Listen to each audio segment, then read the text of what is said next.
We do poke plenty of fun at the anti-woke crowd for referring to this cultural vibe shift following Trump's election, but I think that you could say this story is an example of it in the real world.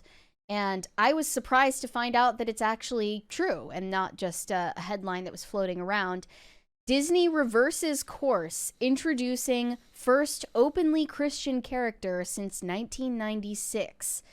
And even more shocking than that, this is a character in Pixar's first series on Disney Plus, where they already faced a controversy for including a trans storyline, which ended up getting nixed from the show entirely out of a fear of cultural backlash from parents who are frankly fed up with their shit. And I think that was a huge white pill that they realized what a big mistake they made and corrected it before it was too late. And now that show, it's called Win or Lose, is currently airing on Disney Plus. And people found out that instead of including that trans storyline in one of the child characters, they ended up focusing on an openly Christian character whose faith plays into their storyline in the show.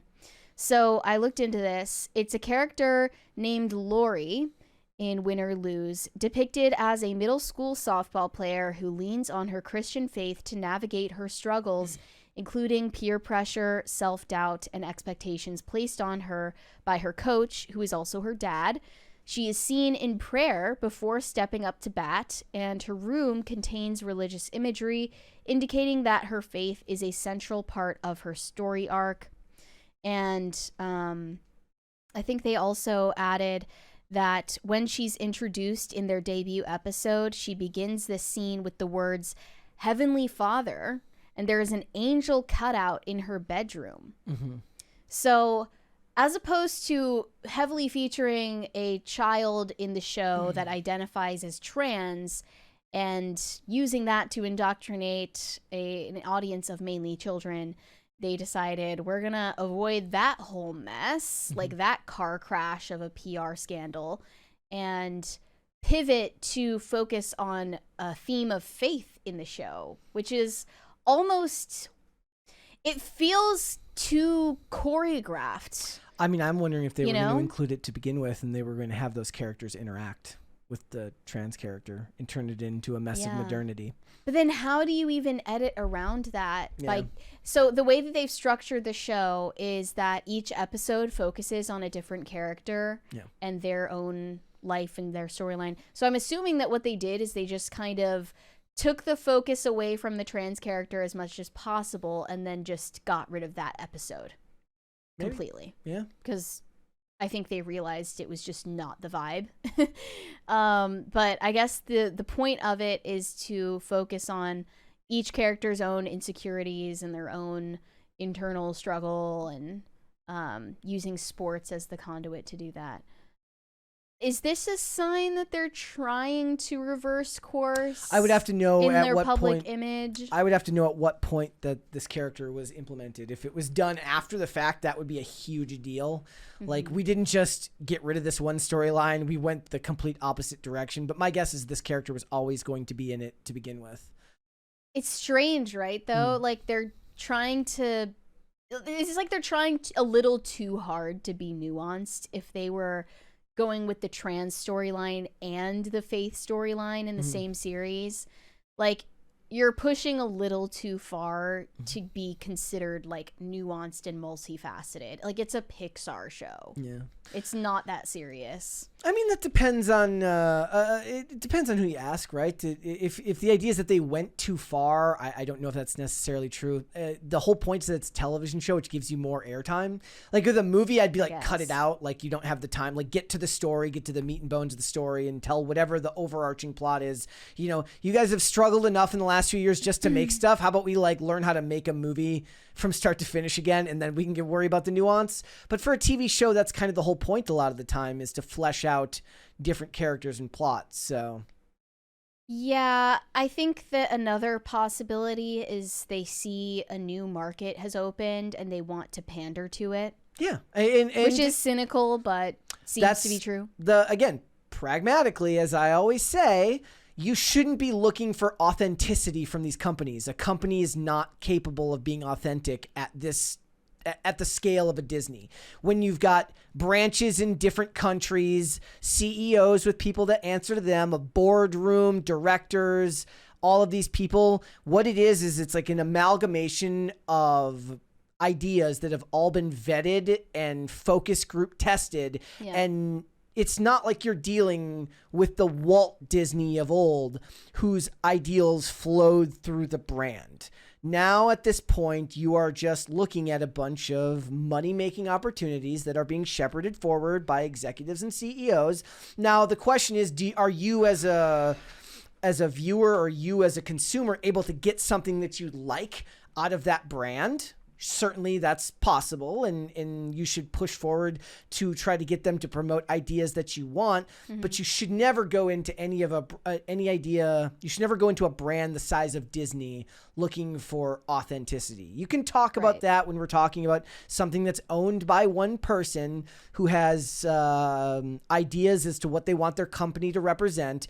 But when corporations the size of Disney talk about like our company culture or Disney values, that's not a real thing. Yeah. It's we're a family. It's a facade designed to make themselves seem palatable to stakeholders, shareholders, and people who go to the parks. Yeah, the real customers. And however cynical or superficial and pandery it does signal a shift in the way that they're approaching content, especially content that is made for kids, and that brand is very important to protect.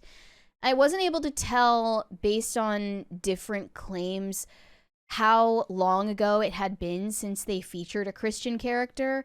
It was either since 1996 in Hunchback of Notre Dame, or they also cited a Christian character in Disney's 2007 Bridge to Terabithia, which features adolescents Jesse and Leslie, who in one scene attend church together and discuss religion on the way home. What's weird is but still, that's a long time to back off of such a huge topic. Disney is what's funny is that like they are theoretically the size of a company that could just have their own faith-based studio. Right. And but just release those That's things. an opportunity right there. Yeah. Like they should have already cornered that market before Angel Studios came in and just started doing the most. That got mentioned in the chat, so they're worried about the success of Angel Studios. They're right. I mean, look at the movie that we were just talking about. I think is it Angel Studios that acquired it?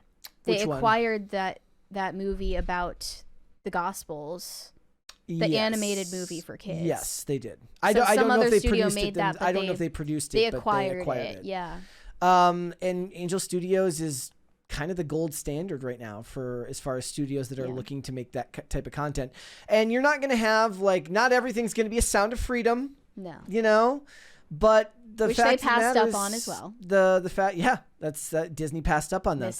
That was one of our best. That was like one of the best videos we had. Like one of our biggest videos when that first came out, when we first covered that story about that stuff. But Disney could absolutely have their own faith-based studio doing stuff that's an offshoot that doesn't have to have any connection to the Disney brand, but there would be internal friction at the company if they were to do that. There are plenty of people from the people who have gay agendas. Yes. Self-admitted gay agendas. You know, this also stands out to me as we're looking ahead to the release of live action Snow White, because I know it's going to be such a sanitized, meaningless version of even the sanitized adaptation they made when they animated it in the first place. Yeah. Like, I rewatched the 1937 version, and there's a scene where Snow White is praying on her knees at her bedside, praying for the dwarves, and it's just this really sweet, innocent scene that features her being an openly religious character. And it shows the kind of heart that she has and her concern for other people. And they simply would never include a scene of Rachel Zegler's Snow White praying in the live action version. They would never do it. It shows because you how, it's still stigmatized. yeah. As you said, even the fact they need to modify it with openly Christian tells you everything you need to know. And hopefully that will change in upcoming years, but I think it's incredibly unlikely.